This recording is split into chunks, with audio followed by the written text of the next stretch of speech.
Going back over to the documentation, moving on from step 3 to step 4, we need to create a schema for our project. Now, this first part of the schema needs to be what we're providing in BetterAuth. Now, they do have a bit here about how to work with Drizzle, which requires using their CLI tool. In my experience, it produces not the best formatted code.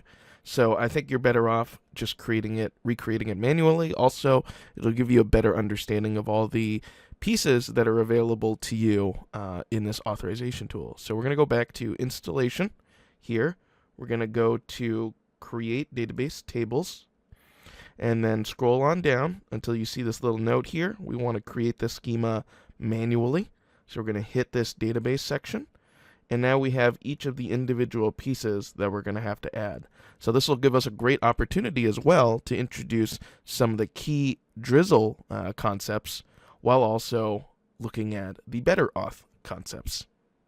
So let's start here with what a user is with BetterAuth. So they have an access to a unique ID, which means that we can search for a particular user by their ID. We have a user's chosen display name. That's the one that they provide to GitHub or Google. The email, same thing, just for their email. If their email has been verified or not, that'll be a Boolean, true or false. Some form of image. Here it's optional, marked optional, because there could be an image, could not.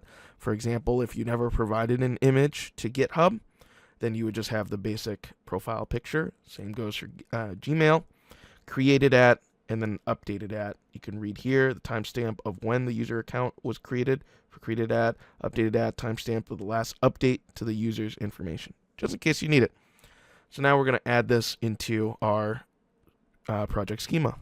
So to do that, we're going to jump back into our code here. We're going to close this stuff out. We're going to add in our DB folder here a new file, schema.ts. So we're going to provide export const user, and it's going to be our first Postgres table. So we're going to use pg table here, grab it from Drizzle orm/pg core. We need to provide a name for this table, so we're just going to name it user. And then inside of this, we're going to provide the ID, which will be of type text. Now, there's a lot of different sources for a text. We are looking for specifically the same one where we pulled this PG table, Drizzle orm/pg core. So an easier way than just adding one via the tab here would just be adding it up here. So that's what I'm going to do from now on. We're going to need to provide the label ID to it, and this is going to be the primary key that we use to search users. We're going to need the name here of type text name, and then we're going to provide not null, so it's not optional. When we get to images, we're going to omit not null. Next, we're going to provide our email, text of email, not null, just copying through all of these. We need to make sure that this email is unique. So unlike name, which some people might have the same display name, we want to make sure that the email is unique. Here, the ID, we've already declared it a primary key, and so each ID should be unique anyways. We're going to have email verified, which will be of type Boolean. And then, so we're going to need to add Boolean up top here. Boolean true or false. Email underscore verified, not null. Image, text, image. Created at, which will be of type timestamp, so that's a new thing. We're going to have to add that up here. Timestamp, which will be basically a date object. Created at, not null. And finally, updated at, which will be a timestamp, updated underscore at, not null. Great. So we have our user. After users, we are concerned with the current session. So we have an ID for the session. We have a user ID.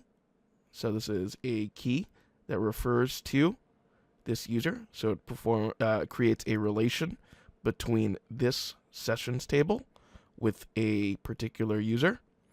There is a session token when the session expires, the IP address of the device, the user agent information of the device, if available, and then, again, created at and updated at.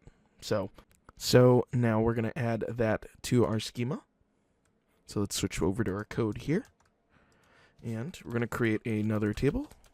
I'm going to go a little bit faster now since we've already created one table. PG table, name it session, ID, text, ID, primary key, user ID, text, user ID. Whoops, not no. And this is going to be a reference. We're going to provide a reference here to the user table and specifically to the ID. And we're going to have an onDelete be cascading. So basically, if a user in this table has a relation to a session, so that means that session belongs to one of the users. If that user gets deleted from our database, then it's going to cascade and delete the sessions as well. Next, token, text, token, not null, and this is going to be unique here. We're going to have expires at timestamp, expires at not null, IP addresses, which will be of type text, IP addresses, and this is optional, so no, not null.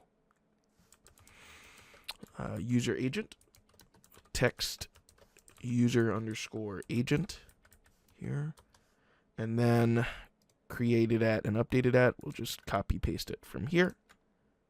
Great. So up to this point, this is what our schema.ts should look like. Let's move on to the next part. Okay, so I believe that I transcribed all of the individual pieces. They were all, for the most part, pretty easy to translate over to Drizzle. And we've reused a lot of these already, so sorry for moving that there. So yeah, feel free to take some time to copy it over. Make sure that you have everything in there before we move on to the next step. We need to wrap schema within an object. Once we save that, we should be all set. Once you're finished transcribing that, we can go back to our documentation. We're basically done with better Auth. We can go back to Drizzle ORM, move on from step 4 here on to step 5.